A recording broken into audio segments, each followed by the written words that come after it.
everybody. We are back to discuss Chapter 3 of The Natural Speaker, the 8th edition. This chapter is mainly about organizing your speech and keeping it simple. That is what I'm going to teach you to do, is to keep it simple. There is no need to make it complicated, and anybody can do this, okay? I don't know if any of you are aware of the saying KISS on page 36. You'll learn this in business too. It stands for keep it simple stupid, or keep it simple silly, which will be on your test. And basically that's just saying keep the facts and what you have to say simple, and don't make it complicated so you don't lose your audience, okay? On page 37, under 3.2, it starts out with what public speaking is. It says public speaking is defined as speaking before an audience. There are three primary purposes for giving a speech: to inform, persuade, and entertain. Most speeches will be a combination of a couple of them or all three of them. But for your final project purposes, it will be to inform me first about your cause, and then to persuade me why I should give you $5 million for that cause. Okay? So let's discuss the three principles for speaking. The first one is put the audience first. Again, as I spoke about it in Chapter 2, it's not about you, it's about your audience. Speak deep from the heart. You're going to hear me talk about this throughout the entire semester. Deep speaks to deep, and you will learn that through the topics that I give you guys to speak about. And leave your audience wanting more. Leave them wanting, like a good book or a good movie that you don't want to end, leave them wanting more. So the first one, put the audience first. It says, the most important secret to successful public speaking is to put your audience first. It's the matter of having the right attitude. Just as we spoke about attitude in Chapter 2, okay? To be more effective and less anxious, we need to shift the spotlight off us as speakers and focus it instead on your audience. Our attention should be on the people who listen to your speech. This will also help you not to be so nervous when getting up in front of your audience, okay?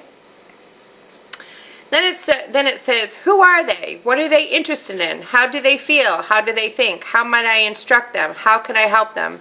How might I encourage them? This shift in focus not only helps your public speaking, but it can also improve your relationships as well. Because we tend to live in a very self-centered society, okay? On page 38, it talks about deep speaks to deep. I can't stress this enough, okay? And when you pick your topic, which is further chapters on, for your final, you want to find something that you are deeply passionate about, something that's important to you. On page 38, it says, talk about subjects that really matter to you, deep in your heart. Select stories from your life and from your research that move the heart and challenge the mind. Share thoughts and feelings that are significant, are meaningful, and in the end, matter. Now, many of the topics I will give you to help you along in this process, and some of them are very personal, where you'll learn to speak deep if you're not there yet. Appeal to that part of your listener. If you do, your audience will respond, because whether they realize it or not, they are moving through deep waters in this lifetime. Share important topics, for deep speaks to deep. And the last principle is leaving your audience wanting more.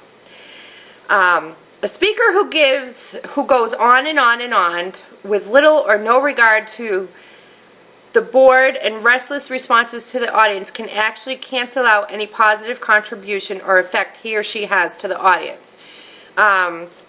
So that's where your outline will come in, and I will show you that in class and briefly discuss it in this video, okay? What's a reason, and then it says what's a reasonable length of time. That depends on the occasion, the speaking environment, the speaker, and the audience. But here's when your first principle of public speaking comes in handy. Put the audience first. As you can see, that's a recurring theme. One thing I will say about time is I will never time you for a speech. Your final will be either 20 minutes or 30 minutes depending on your group size, but I will never stand there with a stopwatch and time you, okay? Then it jumps down and it says bigger is not necessarily better. Longer is not necessarily more helpful or instructive. It's about quality, not quantity. Always leave your audience wanting more of you and not less, okay? And what that means is make them think about what you said. Make them want more. Don't give your audience so much that they can't wait to get rid of you. Okay, on page 39 it talks about the 4 speaking methods. There are 4 basic methods that we will learn in this course, okay? Manuscript, memorized, impromptu, and extemporaneous. The first one, manuscript delivery, is where you read word for word off of your paper. After the first 2 to 3 weeks in class, you will not ever be doing this ever again in my class. And I will expect that you will not do it in your final either. The second delivery method is memorized. Again, this is not a play, it's not a Broadway show. You will never have to memorize a speech in my class. Now the third one is impromptu delivery method. We will use this, not as much as the last method, but this is the kind of speaking that you do on a day-to-day basis. You do this to your managers, if you have to work with a team. You do this every single day, okay? And impromptu means it's not planned, it's not practiced. It's a spur-of-the-moment speaking. And the last method is called the extemporaneous delivery method. This is what you will be doing almost the entire class in my speech class. And extemporaneous method is perhaps the best style for most public presentation because it utilizes the best aspects of the 3 while balancing their retrospective weaknesses. Extemporaneous speaking is speaking that is prepared and practiced ahead of time, but for which the exact wording isn't determined until the speaker delivers the speech. This is on page 40. The speech is researched and outlined ahead of time. Normally the outline contains only 25 to 30% of the total wording that will be delivered in the speech. Usually full sentence outline structure is used with an introduction, a body, and a conclusion. This outline is the skeleton of the speech and the meat of the talk. The other 70 to 75% of the wording isn't exactly determined until the speaker delivers the speech.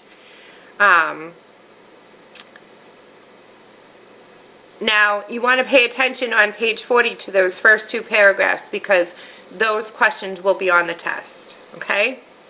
Then it says practice is another requirement for extemporaneous speaking. Once the speech is researched and outlined, the speaker practices the speech first with the outline and then with only note cards. That is completely up to you because I feel we all have our own methods of learning and we figure out what's best for us. For me, you will just have to have your outline, okay, through all the speeches that we do through this semester. The speech should be practiced at least 5 to 7 times in entirety. Too little practice doesn't provide the command of the main points of the talk and the general flow of the speech. Too much practice increases the probability that the speech will begin to sound memorized. The primary advantage of the extemporaneous style of speaking is that the speaker is organized and knows what points need to be covered. Much like the manuscript and memorized speaking methods, but without the loss of natural delivery and the threat of forgetting the words and content. Okay. Excuse me. On page 40, speech organization on the bottom. All you need to know is that a speech contains an introduction, a body, and a conclusion. Okay? And this simple organization holds true for any speech you have to give. Whether you're giving a 2-minute impromptu talk at a wedding reception or a 20-minute sales presentation to a group of prospective buyers, the organization of your speech should be the same, and I can't stress that enough. So the first thing, the introduction should capture the attention of the audience. Clearly state what your speech is about and preview the main points of your talk.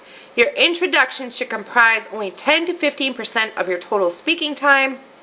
The body of the speech contains the 2 or 3 main points of your talk, along with the supporting material necessary to develop each point contained in the body, and with clearly stated transitions between each point.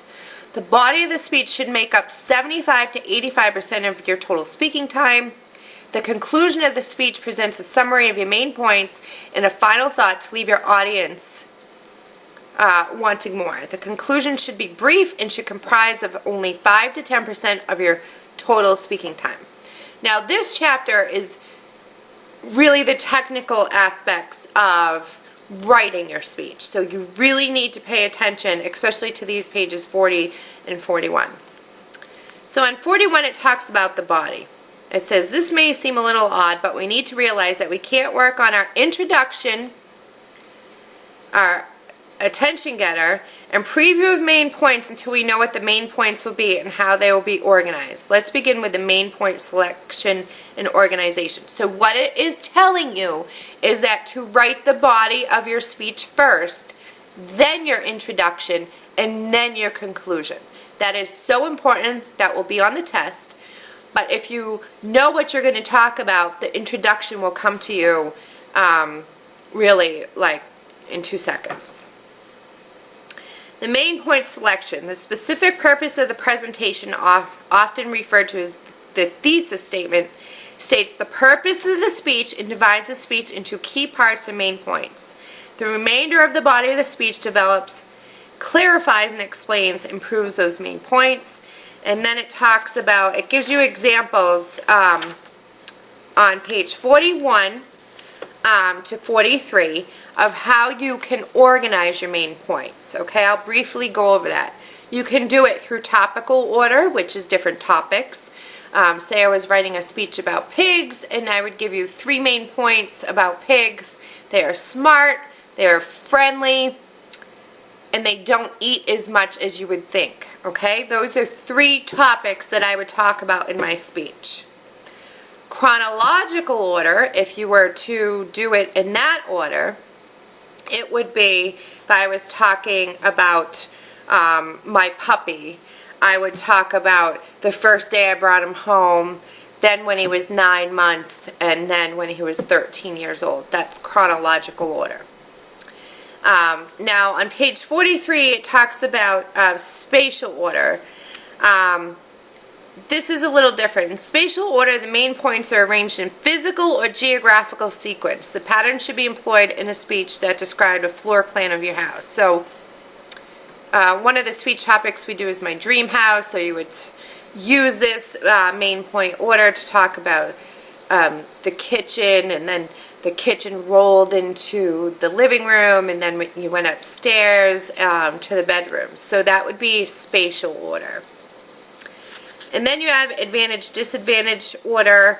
It says there might be a time when you want to present both sides of a case or proposal. The purpose of your speech would be to fairly and equally communicate the pros and cons of this issue or case. A good example of that in a speech that we will watch is the Jim Valvano ESPY Award speech, and in that, it's from like 1993, but it's a fantastic speech because he talks about how much money goes into supporting AIDS and how it's important, but then he pitches people to donate to cancer, okay? And on page 44, it talks about the problem-solution order. It says, many times you want to propose a specific solution to an existing problem. This is a persuasive speech structure that is discussed in a later chapter, but for now, they briefly outline that, okay?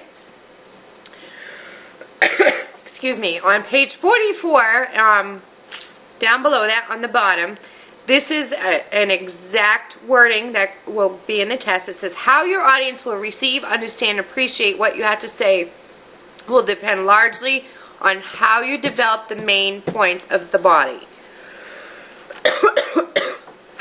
And I can't stress that enough. If it's not organized or developed right, you'll lose them.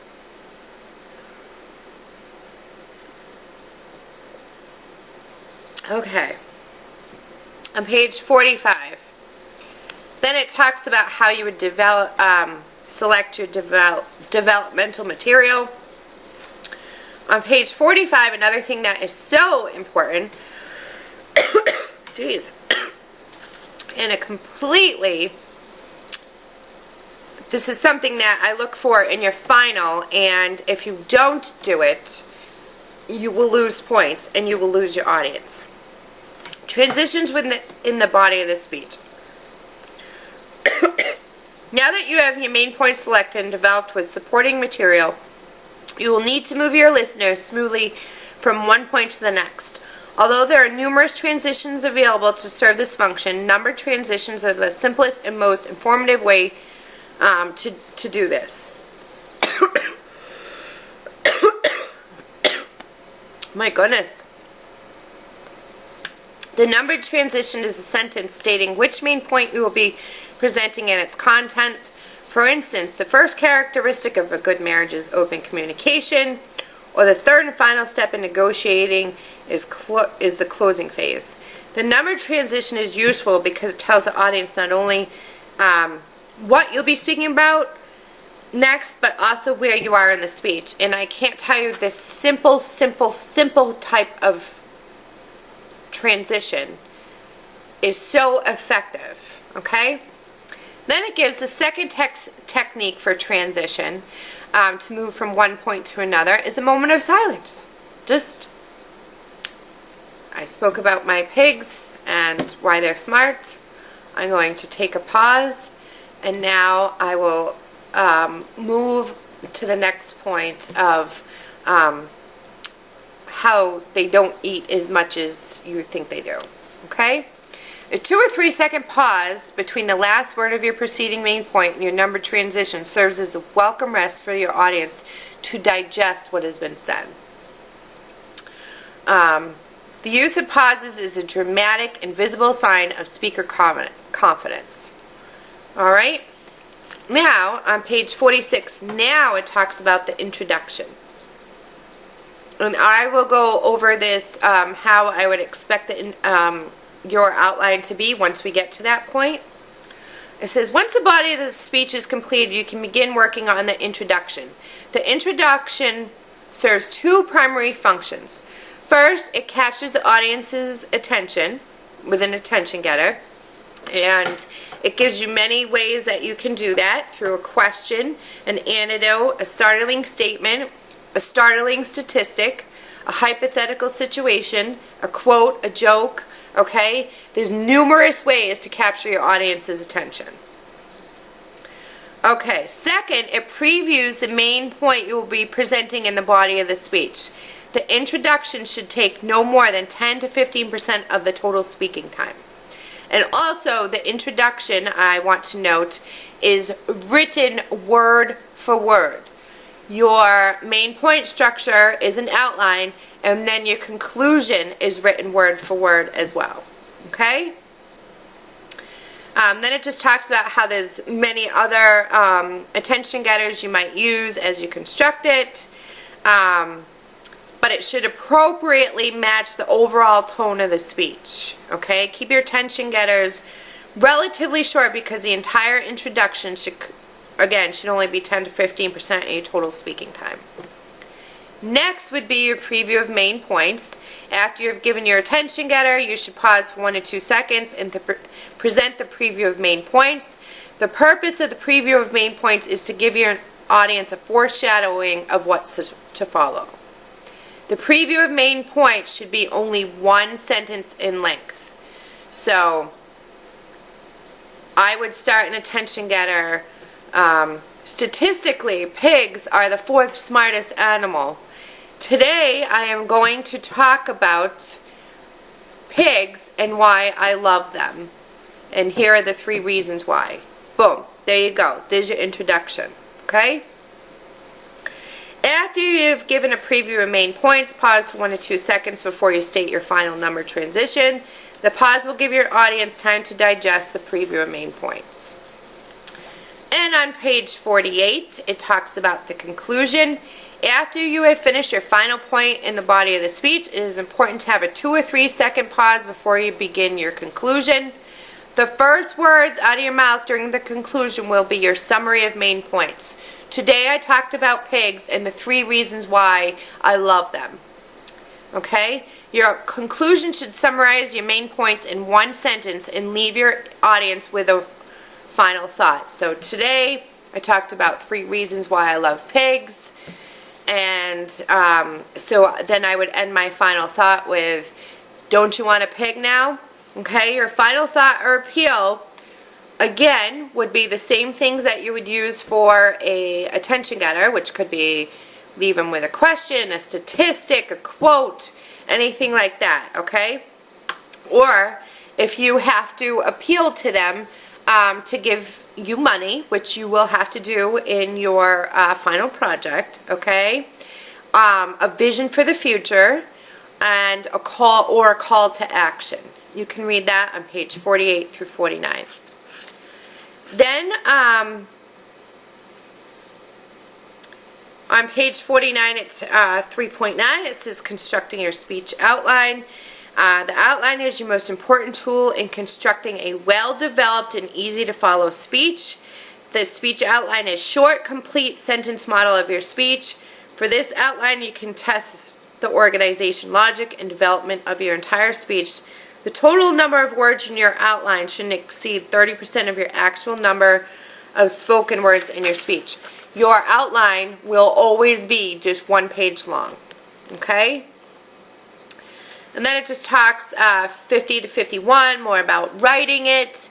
And then on page 51 on 3.10 it talks about speaking notes. I do not require that you use note cards. In your final, if you would like to do that, that is totally and completely up to you. But that is not for me to decide, because for some, they need to have their outline. Maybe you have to enlarge the font, color code it to keep your place, but you do what makes you the most comfortable. Now, the sections that you really want to pay attention to in Chapter 3 are the speech organization, which is so important. Keeping it simple, KISS. Public speaking, the 4 speaking methods, which you will be, that will be in there quite a bit. And just the organization, the body. And that's it for Chapter 3. Okay.